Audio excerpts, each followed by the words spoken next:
Hello and welcome to our Lakeside chat. We are David Wofford and Katie Noonan, co-chairs of the Rotary Nature Center Friends. And we're so happy that you can join us tonight. As we begin our program, it is important for us to acknowledge that we are on stolen land, that Lake Merritt is part of Ohlone territory. We hear now from Karina Gould, spokesperson for the Confederated Villages of Shawn and co-founder of Segura Te Land Trust. Good afternoon, relatives. My name is Karina Gould. I am the spokesperson for the Confederated Villages of Shawn. We are here today at what most folks think of as Lake Merritt. We are in the territory of Huichin. Huichin is actually a territory that encompasses 6 Bay Area cities: Oakland, Berkeley, Alameda, Emeryville, Albany, and Piedmont. And so this is a place that my ancestors have been since the beginning of time. And this was a place of abundance. I'm so happy that people from all walks of life that now come into our territory can enjoy this beautiful place that my ancestors have enjoyed since the beginning of time. My relationship to the land that I have been born to, raising my children and grandchildren here, has been to tell the story, the truth of what happened on this land before other people came here.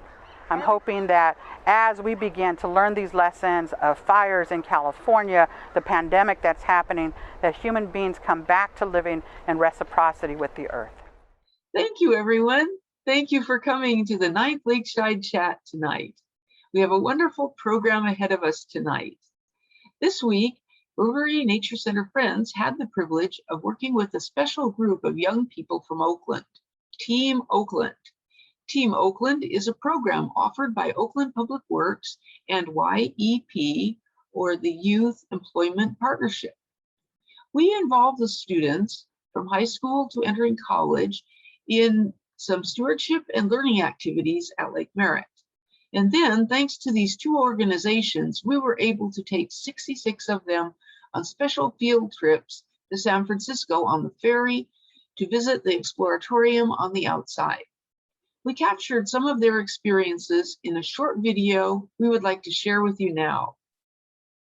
My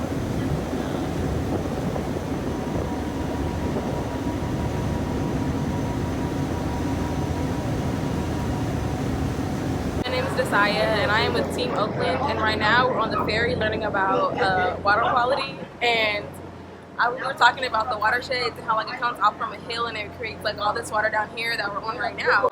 Hi, I'm Kyrie and I'm from Team Oakland, and we are looking at the parabolic cups. When you speak from one end to all the way on the other dish over there, then it echoes and you can speak whatever message you want. You either whisper it or say it out loud, but you can still hear them from a far distance. Yeah, they're just floating around in the water. So when you catch them, what you gonna do with them? Do you go try to eat them, or you can put it back in water? I'm gonna bring them inside to the museum inside, and we're gonna put them under the microscope for people to look at. Make some money, right? So you can take a look at what it looks like.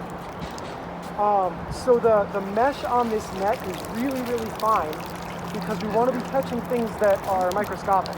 Right. So each hole in the net is 125 micrometers across. Way, way smaller than like a fish net. So if you wanted to go to Lake Merritt and do it, you'd have to get a special net to catch plankton because the holes have to be very, very, very fine. What we end up with is a very small amount of water, but because I'm pulling it through the water so many times, I lifted it up through that water 20 times. And so all that water passed through this net, and all the plankton in that water got pushed into this little tiny amount of water. So we have a very, very concentrated sample of plankton.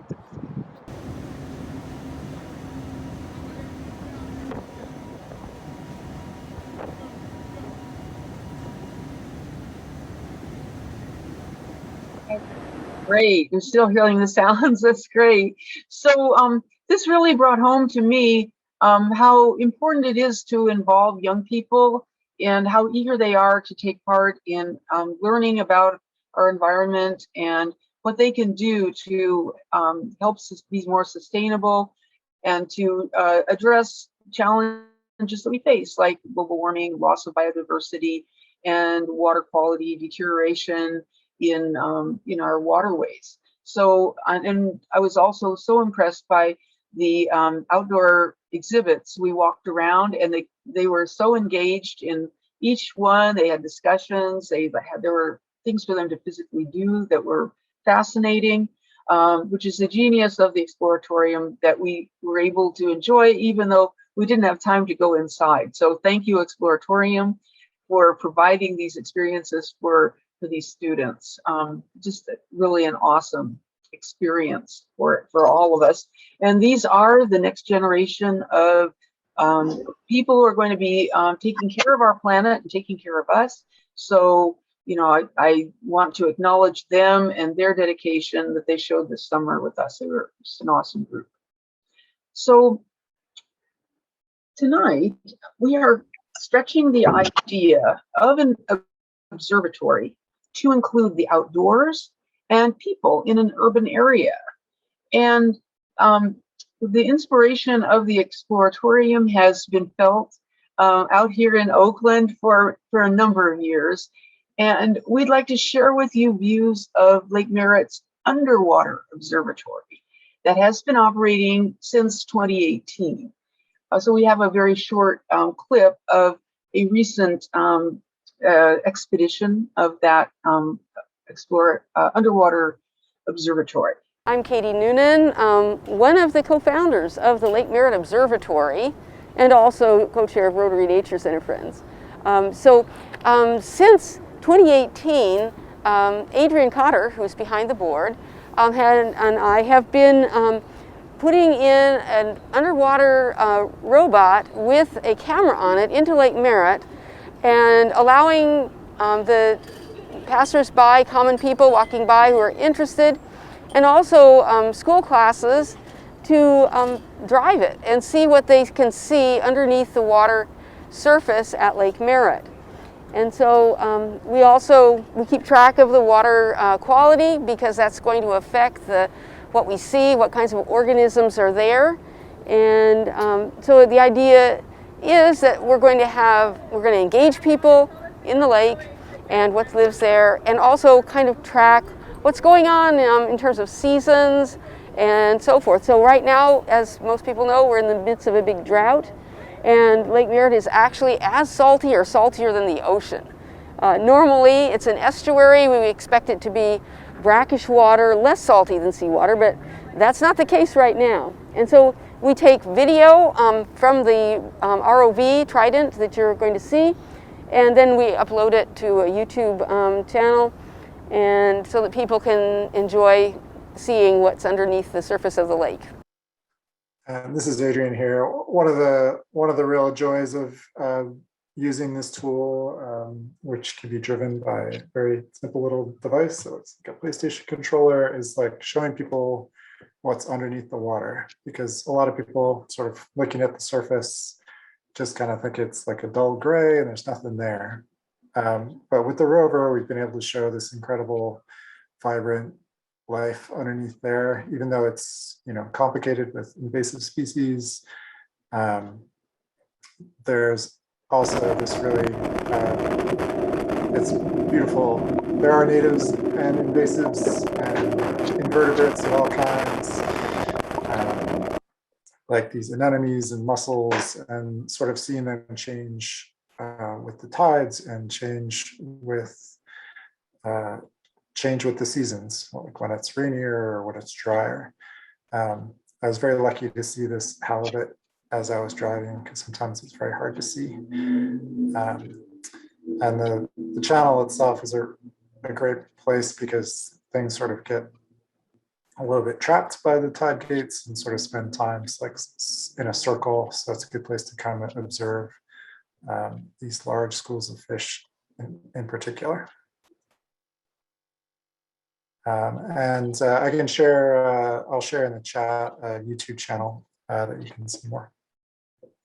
Yes, I'm just always impressed by the profusion of life that's in Lake Merritt, and also the presence and dominance of species from other parts of the world, from the Northwestern Pacific especially. Looking to the future, I'm hoping that some of you will be able to come out and be part of a dive with the Underwater Observatory. And we're definitely planning to involve young people and give them the opportunity to explore and design explorations in their own hometown in a very fascinating little body of water called Lake Merritt. We'd like to thank Brandon Jordan for video, Adrian, of course, Ben Stein, David Wofford, and others for making the videos by flying the ROV. So thank you so much. Okay, so this brings us to the very great pleasure we have of introducing our special guests. Today, we're going to hear from Susan Schwartzenberg, the founder of the Bay Observatory, an artist, a visionary, a designer of the wonderful experience that we all enjoy when we go to the Exploratorium, and connecting it with both people and the environment. And Shawn Lani is with us as well, and he has done amazing things connecting people outdoors with the environment, with concepts of science, and with each other and how we interact in the ecosystem.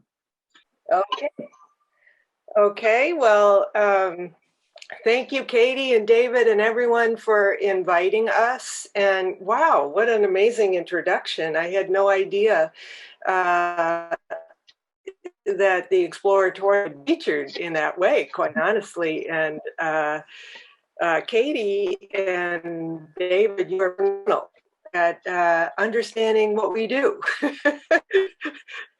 We're way more than a child's museum, and you really captured the sophistication and the joy and the learning. You know, I'm so impressed. Thank you so much. You're doing such really incredible work. You're inspiring us now too. So tonight, Shawn and I are going to present a little bit about what we've been doing at the Exploratorium. We've worked together for many years. I've been at the old Exploratorium. I started nearly 40 years working at the Exploratorium, and Shawn's probably beyond 20, I'm not sure. But and around 10 to 12 years ago or so, we started really thinking more about the environment and ways to bring that into the Exploratorium. Even though we have hundreds of exhibits about nature, we hadn't many exhibits about really the natural environment, ecology, how all that works together in our lives and how we connect to place. I think we didn't really have that component at the Exploratorium. So as we prepared to move from the Palace of Fine Arts to Piers 15 and 17, we really started to think about how can we make where we are more evident to people. And we felt that site is not only a landscape, place is not just landscape and ecology, it's about human history, it's about cultural history, and it's really about personal connection. You know, probably all of us that live in the Bay Area have an amazing attachment to what it is. And how can we bring that into our learning environment? We have a kind of current practice. I don't know if you want to explain our way we really privilege observation, the idea of looking. I think instrumenting the landscape, much of what you are doing as well. Inspiring dialogue and collaboration, really important to work with scientists, work with community, work with teachers, work with students, and also developing a network of people like you're becoming. You know, we can exchange ideas, we can share ideas about how to do things. I wish we could put a robot in the water, but we've tried, and there's nothing you can see in San Francisco Bay. It's way, way too turbid. I think too, Susan, that the thing to remember for us when we started thinking about place is that there are many truths to a place. There's many perspectives on what defines a place, and those are cultural and historical. And to see something is not to know something. And at the museum, we've always focused on perception. Perception is an active interpretation of what you see. It's not a passive consumption. Data from your eyes, data from your ears. You're making everything up in your head. You're making everything make sense in terms of who you are and where you're from and what you were taught and what you value.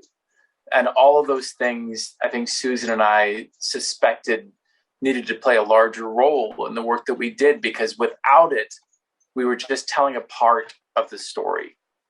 And not only that, we weren't the only ones that should be telling the story of a place. And so in some ways, the most recent evolution of our work has been to share that power, or to enable others to express their power of place and understanding.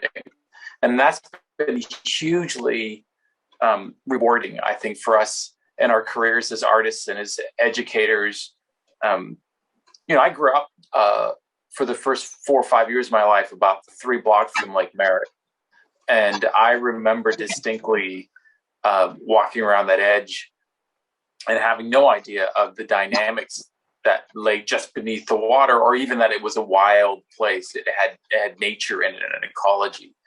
And it just thrills me to see the work that you're doing and think about the impact that you're having on the youth and the people that live there. I think it's just fantastic. I just wanted to throw that in there as an endorsement. Yeah. So to kind of go quickly, some of you probably been to the Bay Observatory. It's pretty much a transparent gallery. We really try to emphasize what you can see out the window, the built-in natural environment. The exhibits are meant to enhance what you're seeing, to help you kind of inquire about it. And we even encourage sometimes writing on the windows with different and special groups. We also have exhibits that we continue to add to. So this is a topographic table upon which we project data. We have census data from 2010, so where everybody lives and how they identify themselves ethnically. We have a fog model. We have a salinity model. One I wanted to show you that that's a relatively newish one is looking at the formation of the bay over 20,000 years. So 18,000 years ago, we didn't have a bay. We had a river valley.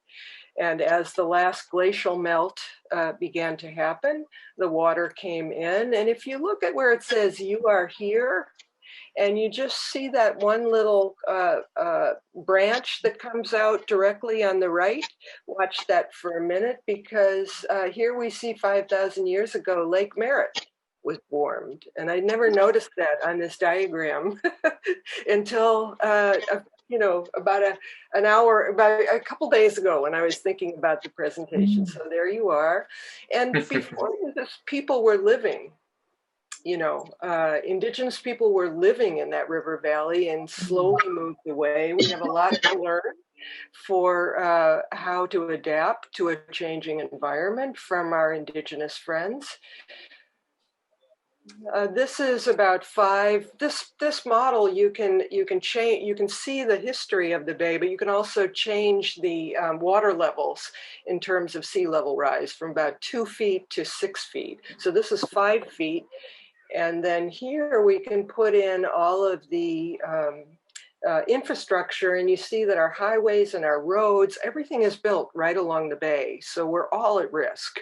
The infrastructure we share, and I think we should think of infrastructure that way, as a kind of a commons that we all use, we all share, and that's all at risk. So a lot of our work now is becoming more and more about sea level rise, especially where we are, and working with policymakers, scientists, and communities to understand how we can begin to prepare for this and adapt in different ways. As Katie said, we have we call one of our projects Wired Pier. So we have instruments in the water, looking at water quality, temperature, salinity, tides, and we also have instruments on the roof looking at weather and air quality. We bring all that into the Bay Observatory so you can see the daily activities. We also have a website where you can tune into this and you can see the daily statistics of the water in the air. You can also pick data sets to look at together. So if you're curious if water temperature and tides are related, or if air quality and temperature are related, you can pull up those different data sets and see how they relate to one another. They're, basically curves, but we're trying to help people understand long-term monitoring, but also all of our sensors are hosted by scientists. So every single one of them is in a huge data network about water quality, about tides, about air quality, and also surface currents. So and when we can, we make exhibits out of these projects. As Katie said, we have the buoy. The buoy is part of a NOAA network on really looking at ocean acidification. So that buoy is from Pacific Marine Environmental Lab up in Seattle. They gave us one, and we take care of it. And we send them the sensors every year when we take it out of the water and clean it. And they send us fresh sensors. We put them back in, and they have their network of sensors that are all up and down the Pacific Ocean. We're the only one they have in the Bay, and we're the only one we have right next to a city. So we're kind of unique, and there's also already been a couple papers written about why particularly our CO2 in the water is so high where we are. But anyway, we turn this into an event. We try to make anything we can an event. Anything we do for maintenance, we try to turn it into some kind of an event we can share with the public. We also do a considerable number of programs, just like you're doing tonight. And it really makes an audience. It builds an audience around the work. I love what you're doing, and with the trivia in the beginning and everything, it really makes people feel like they're part of the conversation about Lake Merritt. And we intentionally also work with collaborators to do other programs in the Bay Observatory, and have really tried to lure policymakers and agency folks so that it's a real mix of people. And one of our, I think you probably saw this with your students, Katie. Shawn is going to walk us through some of the ways in which we build exhibits we call instrumenting the landscape. This is an exhibit based on color of the bay. We made a model of the new location when we were moving the museum, and we were arguing. In fact, we found a color called San Francisco Bay, which was completely the wrong color. It was like Bahama color. But we were curious, like, what is the color of the bay? And that led us to a conversation with a scientist in Santa Cruz. And it turns out the color of the bay shifts. It changes depending on what's growing in the bay and the amount of sediment flows, what season you're in. And the sediment flow adds a kind of brown tan, and the phytoplankton adds a green. And so we built this exhibit not as a way of identifying the color like that was important, like the idea that science is all about naming and observing a point in time or a piece of data, but really telling the story that the bay is dynamic. It's alive. It looks the way that it does because it's part of a much larger system that's dependent on rain and where the rain falls and how it flows and what's growing. And so that notion of a dynamic bay, a living bay, became really the point of this instrument. And so all of our instruments are really about shifting a person's understanding of the nature of the bay. Like when you lift up a pier piling, which is what we did here at Fort Mason, you see intertidal zone creatures, and some of those critters are pretty tough. They're the barnacles at the top, and they're trying to get away from the starfish at the bottom. And as you move down, you'll find various creatures. But one of the more interesting things about this, because we're very excited about what we found, is we talked to a marine biologist, and he said, oh yeah, those are all invasive species. Virtually all of them are from somewhere else because they're from the bilge water of ships.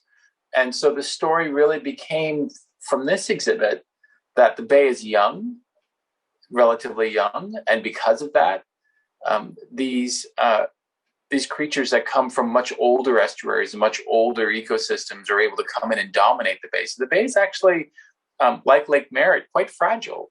and in need of defense, and to understand nature and to appreciate it doesn't mean that it's pristine. It doesn't mean that it's unchanged, but it's still nature. And to understand how it's working, I think, is the kinds of insights that make people more interested. This is a Secchi disc. It's a giant Secchi disc. This is a 6-foot diameter disc that goes down in the bay, 5 or 6 feet. And remarkably, that big ring disappears fairly quickly. And so that's the data point. But really, the longer story is the bay's been clearing over the last 10 or 20 years after over 120 years of being inundated with sediment from the Malakoff diggings. So the hydraulic minings up in the Sierras knocked out so much sediment that it almost filled the bay. They had to start dredging, and it's taken that long for the bay to clear from those actions taken over 150 years ago, 120 years ago by miners. And for me, that's such a poignant story because it shows the long-term impact that we can have, maybe even unintentionally, from the actions that we take. So what are we doing today that's going to be finally petering out or working its way through our systems in 120 years? And so for us, it was a great way to reframe the conversation around human intervention and the impact on nature.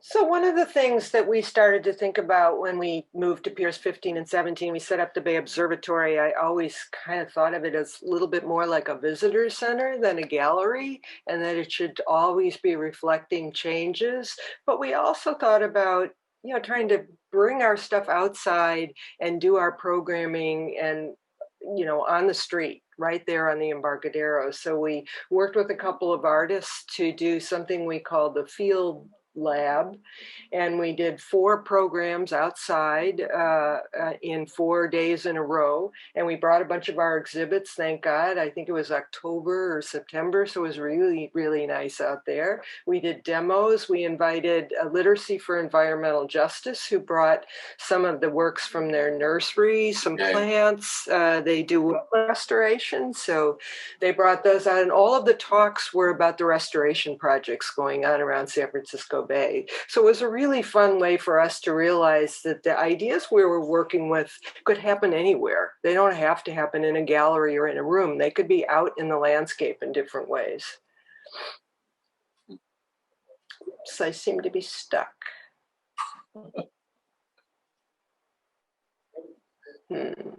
The nice thing about this project for me, Susan's work has been able to combine the impact that exhibits have, like this demonstrative things, like these are good examples. Like these are rough early prototypes of exhibits that we drug out into space near Pier 3, which is along the Embarcadero. But the ability to wrap program and get people involved in conversations and discourse around the exhibits as props turned out to be a really important part of our later practice, because they're conversation starters. But if you don't know where to go, you're limited by what you read on the label. But if you happen to have experts and other people from the community around with perspectives and ways of seeing what you're looking at, it ends up being a really vibrant place. And this is back in, this is 9 or 10 years ago, and it's taken us that long to integrate that lesson into our current work. But it was really fun to do these things kind of down and dirty, just kind of. Yeah. How can we make a thing we can dunk in the water? And fortunately, the folks at the Embarcadero, the security guards and everybody were very helpful. But, yeah, mostly helpful. We've always wondered about that water. Yeah. And, and likewise, working with through our Artist in Residence program, I know Katie just talked a little bit about mutual air. This was, you're the only ones now in the Exploratorium that has one of these air bells. And there were about a dozen of them set up around Oakland. And they were meant to kind of help alert the community to the changing air quality. Interestingly, when they first went up, when we were testing one at the Exploratorium, is when one of the earth fires about 3 years ago was happening, and the thing was just chiming sort of beautifully, but it became very ominous, of course, because there was so much particulate matter in the air. And so I think Katie is working with Rostin Wu, the artist, to redo the graphics so that your chime will seem up to date. But when there's a lot of particulate matter, the chimes will sound depending on how much there is. And then another kind of gong happens when it reaches a certain level of CO2. We also, like you, are working on a land acknowledgement. We had a very brief celebration on our opening day, our reopening day on July 1st. And we're working with the Association of Ramaytush Ohlone, we're the original inhabitants of the peninsula, in San Francisco area. And two of them now, Greg Castro and Canyon Sayers Roods, are now fellows at the Exploratorium. And our hope is to go way beyond just doing a plaque on the wall or a banner in our entry, but to really work with them on the idea of a Ramaytush waterfront trail. So apparently there are a number of organizations that would like to do some signage and some information around the kind of history and culture of the landscape. Sometimes we think of land acknowledgements as being about the land, but actually the Exploratorium's on the water. And it turns out that homeland is really about the air, the water, the rivers, the streams, all of it. It's holistic. So we really love working with them and bringing those concepts into our work in a more meaningful way. I'm stuck again.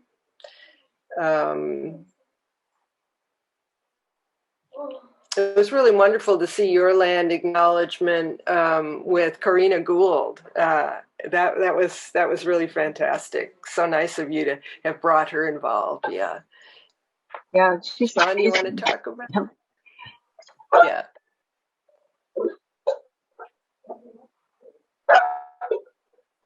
But this notion of working more closely with community partners, not just to have a program, but to work long-term and co-developing things, is something that we've been working on for a while. It's a quieter part of, you don't see it when you attend the Exploratorium, you don't quite see it because it's happening through much of Shawn's work out in the community with community partners.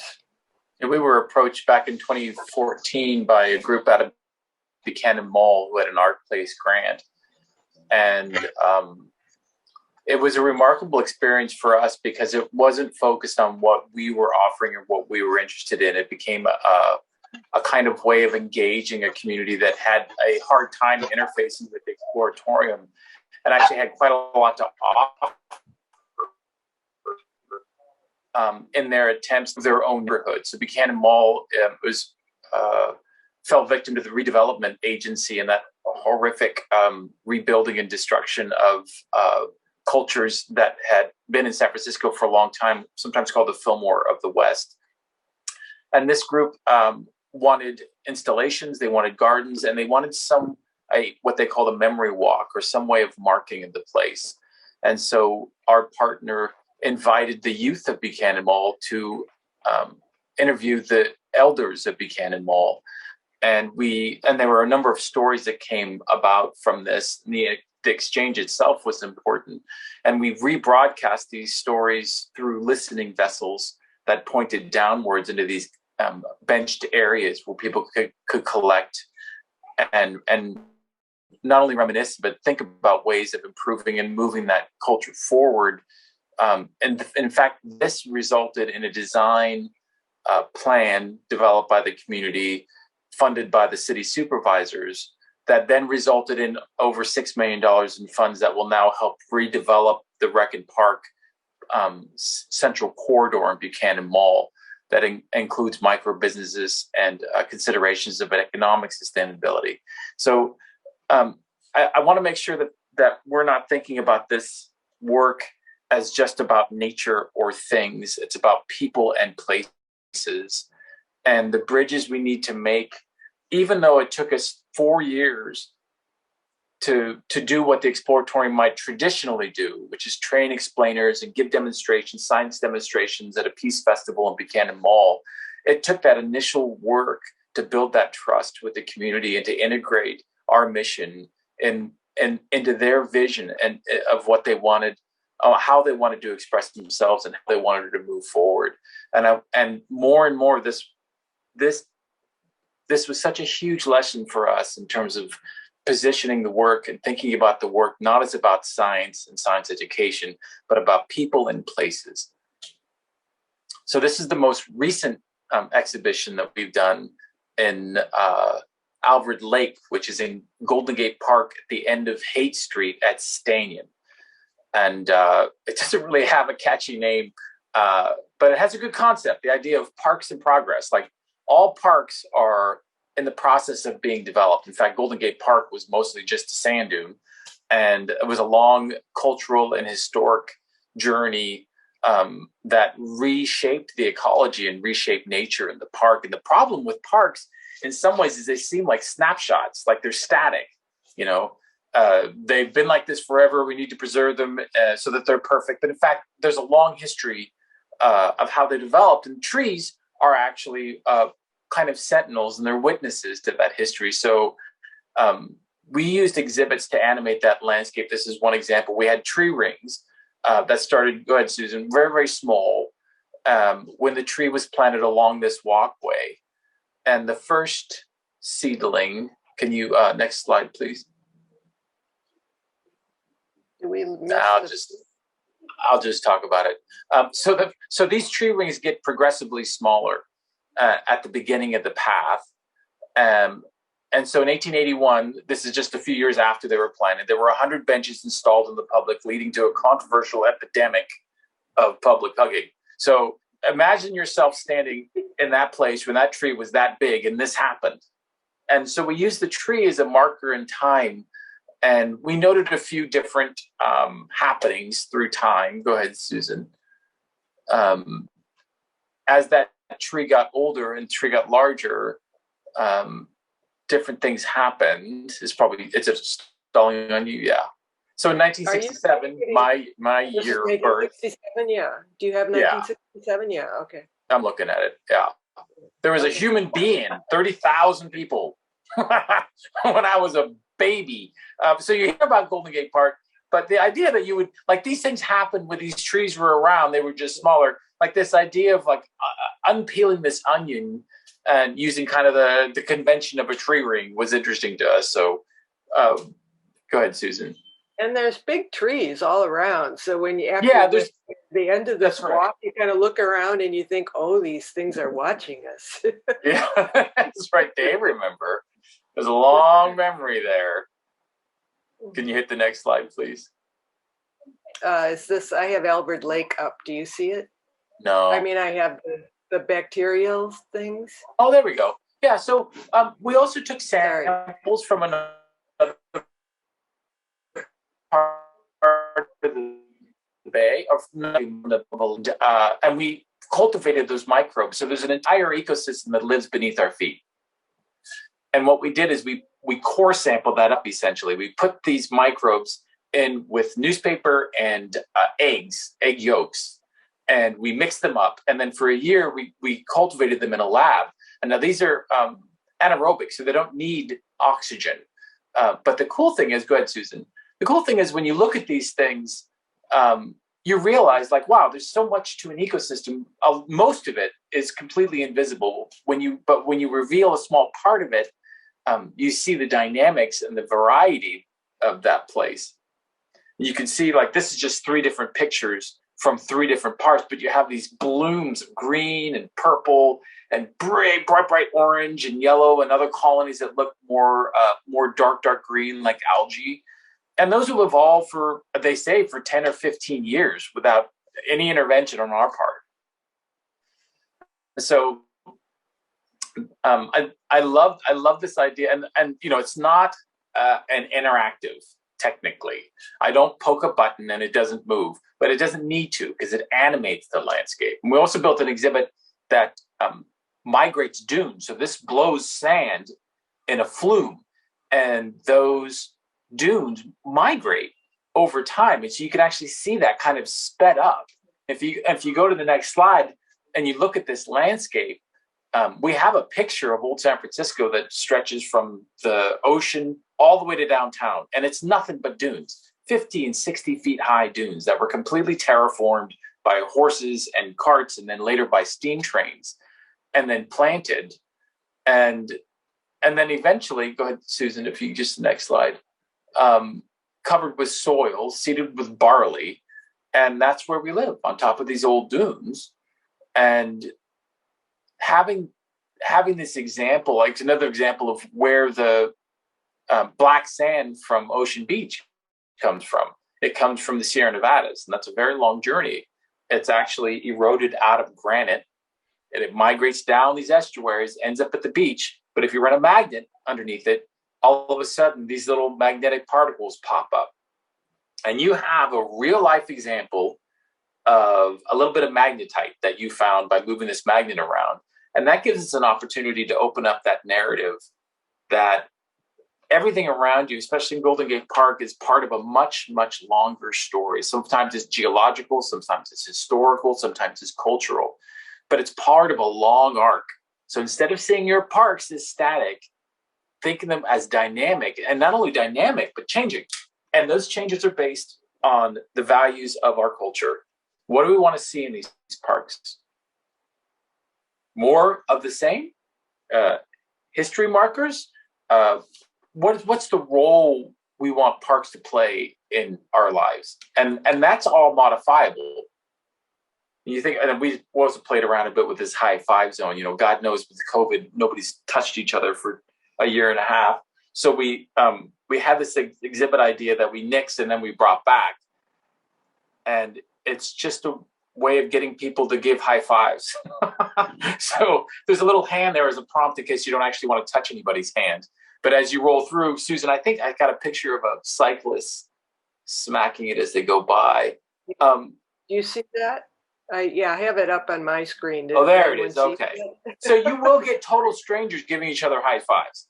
And the nature of that park at that place with the hate and the culture, like literally the Haight-Ashbury's kind of open culture of you know, this mythic love, this connection with people, we kind of tried to recreate that in a playful way. And I think the next one is an image from our installation in Civic Center.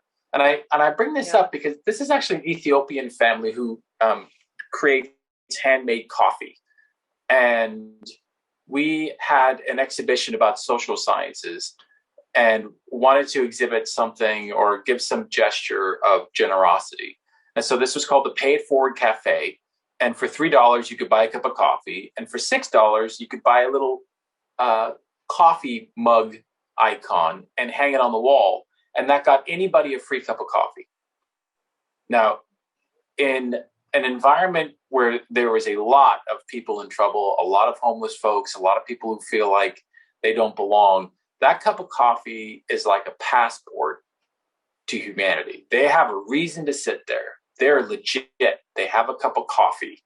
And this little example of placemaking for me really emphasizes how important it is to create a safe place for learning and for conversations. Because if people don't feel safe and welcome, none of the higher order stuff happens. So you really have to focus first on people and making those small gestures. And then you have an opening for education. Then you have an opening for connection to place, but only then. So anyway, we have I don't know if it's moved forward here. We have our initiatives. Do you see that slide? So I think the most important point is that I think through our experience in working on this whole notion of place and place-based learning has kind of opened us up to a way to think about the relationship of the Exploratorium to the broader community, to the region of the Bay Area, and how we can insert ourselves as educators into those environments, realizing many of the things which Shawn just brought out is people need to feel comfortable. And their ideas need to be included in our ideas. We need to work collaboratively in ways that we present the really scary things about our future for youth, for adults, for all of us. Climate change and all of these community issues are completely intertwined. And for us to begin to learn how to develop that dialogue and bring it out of the exploratorium, bring it into the exploratorium, do the kind of work that Katie, you're doing, and David, and the entire Rotary Nature Friends group. You're out there at Lake Merritt. They're seeing what you're doing. You're encouraging them to be involved. That dialogue ongoing is what learning is really about. I mean, we're all informal educators. Katie, you've been in the classroom for years, I know, but doing it outside when people don't know they're supposed to learn something, they just somehow come across you messing around with the robot or using your Secchi disc or whatever it is you're doing.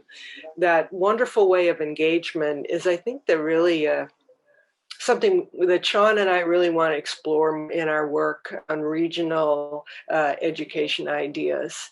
So anyway, thank everyone so much for listening, and we'd love to have a dialogue. If there's any questions, please, we're delighted to be here. Thank you so much.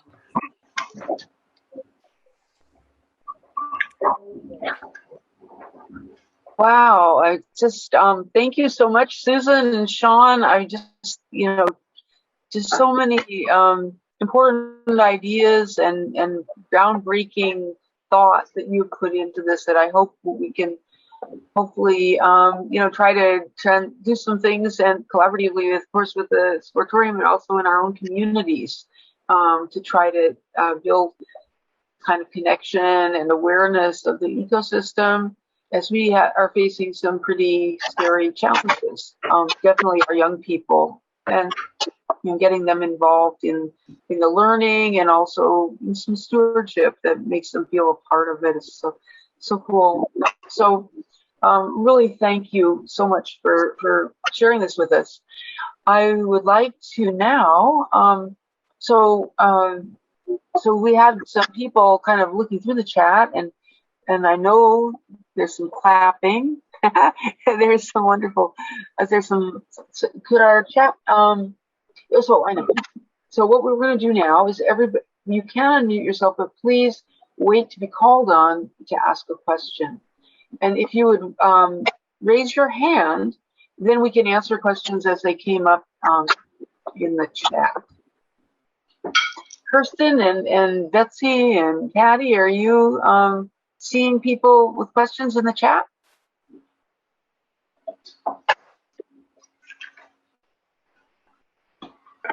There's a lot of answers. I see a question about egg yolks in newspaper. What's the purpose of egg yolks in newspaper?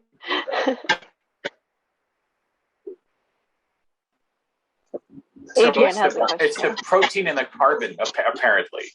It's what those microbes need to survive. But I'm not a microbiologist or biologist, so I'm a little confused as about why they don't need more as they get older or mature. But apparently these are called Wintergrass columns, and you can, if you can spell that, which I can't, you can look that up. There's a big, beautiful wall of a Wintergrass wall in the museum. We've been doing these things for seasons of it here and there, but they really are remarkably beautiful for their color. And once you know where they come from and what they represent, again, it's an often opportunity to talk about those hidden systems that are really underlying a lot of our ecosystems in our soil. A good question. Yeah, I have a neighbor who has Wintergrass columns in her front yard. It's kind of a trend to people put things in their front yards, and it is. And I was thinking how simple that is in a way. So you can order a Wintergrass column kit to teachers' catalogs, and we had some students try taking samples of mud from different parts of Lake Merritt, because we have really anoxic mud, we have sand, we have all kinds of stuff. And, you know, we only ran for a short while, but we saw a few changes. And it was just such a great way to explore. And, you know, the microbes, as Gail Wilson said, they're, you know, like they're the great frontier. You're like finding out how they work. Wow, thank you. We have more questions. Let's see, I'm gonna, oh, do we have any hands? Yeah, I should go to gallery view. I should go to gallery view. I have a quick question. Yes. Okay. My quick question is you mentioned earlier around like having events, you know, and inviting people that make policy changes and, you know, that actually can help us help maybe fund some projects. As the Rotary Nature Center Friends are kind of getting started and trying to get support, could you speak on any like successes that you've had, like with local politicians, or like how that has like helped grow to the Bay Observatory, like specific situations that have helped you? Yeah. I mean, first of all, it brought more awareness that we were doing environmental science and working on climate change. A lot of folks on all levels didn't think of the Exploratorium as doing that kind of work. But then we also got very involved in resilience by design. Shawn had made friends at the planning department. I was working with some people also in the planning department, so they got us involved in that. We had many programs and kind of co-developed some things with them. We also started the port of San Francisco is our landlord, but we thought, well, you know, they're more than that. You know, they, you know, what does a port do? So many things. They have a planning department, and they right now are planning around sea level rise. So we invited them to use our space for community meetings, and also invited many speakers from the port. And now we're working on a contract to be the educator for the seawall project as they refurb the seawall. So that's turning into a project that we might also do. And we work a lot with the Bay Conservation Development Commission. And now we may be doing some educational work. We're on there, and you should get on this too. They have an education part of it's the Education Advisory Board, and they're trying to figure out how to bring sea level rise education throughout the Bay Area. And so these things just, I think, they become friends. They think of us as places to do events, and then they think of us as potential educators to work with them. So it's really a friendship. I don't think it's that we're lobbying them or anything. It's we invite them, we give them a glass of wine, and we have some food, and you know, it's like any organizing. It's kind of the conversation that you start, I think, that helps. You know, going to Janice's comment about resilience, Janice, I think you have framed it perfectly. When you think about impacts, broad impacts, you can talk about educational impacts. But when you talk about resiliency, you're talking about a ripple effect that happens when education is merged with public interest and public need. And that process starts to look pretty good to politicians. And it looks pretty good to rec and park departments. And it looks pretty good for city design people who realize that an informed group of people, not reactionary, people looking for answers, and they're looking for answers through honest discourse and collecting information that can then be sussed as valid or invalid. It has a lot. I'm giving a talk next Friday at the National Recreation and Parks Association about exactly this. That tie back to the serving local community needs and with an eye towards resilience is really why we're doing it. It's when the Exploratorium, I got 3 out of the 5 of the Exploratorium questions at the beginning. No, when the Exploratorium was founded, Frank Oppenheimer didn't found it because he thought science was important. He said because without an informed citizenry, democracy was sunk. and that you needed to work on people's bullshit meters. If they didn't have bullshit meters, then we were all sunk. So it was very much about, and he grew up in a high school that was about service and about meeting people's needs. That was embedded in his upbringing. And the Exploratorium was very much an expression of that. That's why it's such a humanistic organization, has been traditionally. And that's why I think any organization that's doing work like you do needs to think about humans first. And the things that we most love, these places, they need this kind of education to work. Well, I wasn't going to say too much, but that never really happens. But I was there with Katie and David with the students. I had so much fun that day. And I cannot believe all your outdoor exhibits, how you can spend an hour just walking outside of the Exploratorium and get so much knowledge. And that's my favorite place in the world, okay? That's the one from the Palace of Fine Arts. I am beginning to love the one that you have now. And I mean, like, to see the old exhibits out there and to see new exhibits and to see the mothers and the children playing with them and all the questions that our students were asking the person that was just outside, doing his job collecting microorganisms with his mesh was just unbelievable. And then they were asking Katie a lot of questions. I was in the Katie group. So they were asking Katie so many questions. It was just absolutely wonderful. And, I didn't like the moves that you moved, but I can see why you moved. And I just love the way that you're bringing the indoor outdoors so that everybody can really, really enjoy it. And we went twice in one day. That's it. Well, we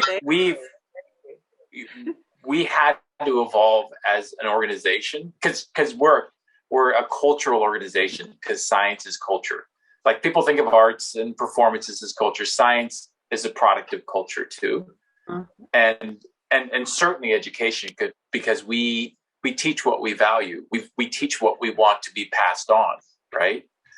So it's so important it was so important for Susan and I to, frankly, swim upstream institutionally. There's a tendency towards older museums to celebrate what they are so they can raise more money to be more of that. Mm-hmm. And it's so encouraging to hear people being, it's surprisingly isolating sometimes to work against the culture of a place, like how doing something other than what we've always done doesn't always get the accolades at first. And so Susan and I, having Susan in the trenches and really being committed to this work and getting a response like you just had it means a lot to us. It really does. Super great to hear that. I know that it was hard to move, and moving takes. I think there's still people who live in the Palace of Fine Arts in their head. I sneak off there sometimes. You guys, I got my eye on the clock. So I got my eye on the clock, so I can't say anything, but thank you. Thank you, Katie. Thank you, Susan. Oh my gosh. Thank you, Shawn. Thank you, David. Janice. Thank you, Patty. Thank you, Adrian, Betsy, Sarah May, Rob. Thank all of you for making it possible or facilitating the opportunity for me to engage in science and nature and bring it to the community. Yes, thank you so much. Thank you, everyone. Gosh, I was so mesmerized, I forgot to jump in to put in our ending slides, which I can do. We have our formal closure, and then if there are any more questions or want to have more general discussion, we could do that afterwards. If our guests can stay or for a few more minutes, that would be fine, or else we can do it amongst ourselves. That would be great too, because we've learned so much. Hey, Katie, Adrian has a quick question. slide that in there real quick. Perfect. Yes. Go ahead, Adrian.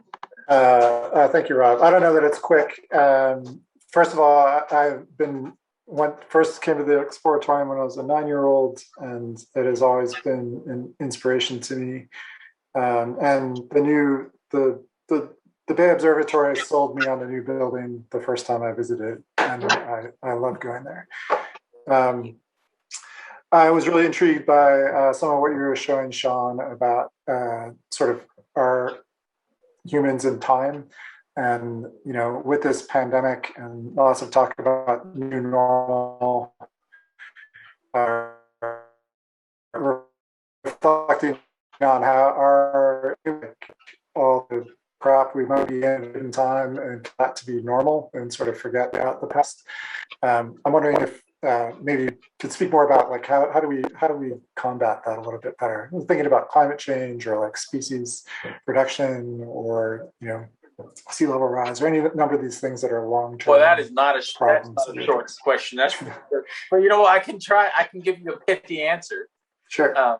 We just got a $2.3 million grant to do social science exhibits in public spaces located at the SF Public Library and India Basin in San Francisco.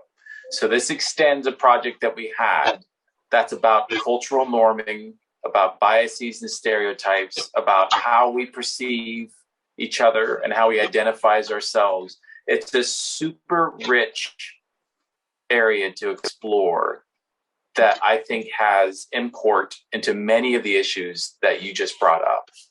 And when you talk about climate change, we work with a cognitive psychologist who has essentially argued that it's not about understanding the science as much as it is about understanding ourselves, and how we get out of this thing is together. And I think and this goes back to Janice's comment again. One of the suggestions she has is to build these areas of concern and activism on a local level. It's too easy to think of something bad happening elsewhere and think, oh, that's just not my world. It's psychological distancing. I have enough going on in my life from my place. I have my own set of concerns. But by going in, I think, and addressing local concerns, that opens up the conversations for global concerns. And what's better is that you can actually do something locally. You can actually play a role locally. And I think that might be one of the strategies for making this work feel more globally relevant. It's not going to solve the problem all at once, but I'm thinking that, we're researching the impact of the work that we're doing. We're writing white papers. We're publishing in Curator magazine. We're publishing the work and trying to shift the practice to take that into consideration, not as something else you do, but as a primary shift for museums. Museums are in crisis, by the way. Museums are across the board feeling less relevant and less important, getting less funding, and for good reason. Because they're less relevant, they're less important, they haven't responded enough to their community. So I'm firmly in the camp that if we can start creating models, which is, by the way, what the Bay Area does, San Francisco does, I don't know, it's some kind of weird energy we have here where we can shift global culture. We can shift practice somehow. And so documenting the work that we're doing, researching it, talking about the impacts, and then spreading that information, I think I have faith that will make some difference. And I guess that's all we can do. But I also think being open to things, that are happening in communities around us, rather than think it's our job to present all the facts, the evidence, and whatever else. That actually there's a lot of community work that's really positive, that's forward-looking. The youth movement around climate change is taking right now. So I feel like we need to open our eyes and listen. And I think sometimes museums haven't been as good at that as they should be. Well, we're afraid to be activists. And I told Susan, we don't need activists. We just need to arm the insurgents. You need to arm the insurgents with good science, with data, inspiration, insight, like whatever we can do to help the Sunrise Movement or the Youth Action Network. I think that is an important role for us to play. Yeah. Yeah, you've been leading the way on that for quite a while. We were able to be involved with some of Roston's work and looking at communities in Richmond and in Pittsburgh and how they felt the impact of air pollution and how they took action. That was very interesting and very much involved the voices of the communities that were affected, who were activists and actually achieved some change. So it was very wonderful example. Yeah, thank you so much for that. We could pause for a moment to clap for our, and then I'll show a couple of slides. Okay, so 1, 2, 3, clap. Thank you so much, and thank you everybody for all your great comments and everything. Well, we've come to the end of our Lakeside chat for tonight. And before we leave, I'd like to share some slides to thank our supporters, and to give you a preview of what's coming up next in Lakeside Chats. Here is our mission statement.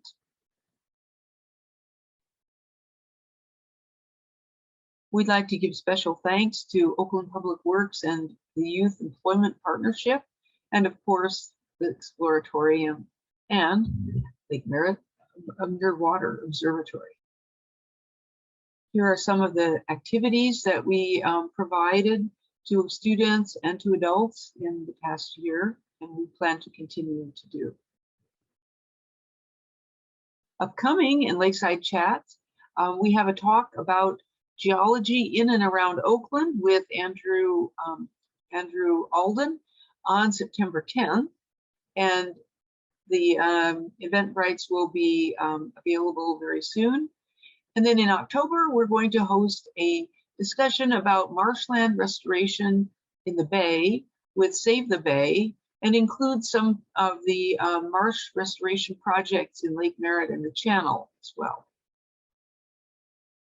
We'd like to thank our producer, Rob Lamone, Katie and David, co-chairs, Kristen Furman, Dr. Janice Lord Walker, Betsy Schultz, Patty Donald, and many RNCF volunteers. Special thanks to the Frederick E. Hart Foundation for Educational Opportunity for supporting our programs and video productions.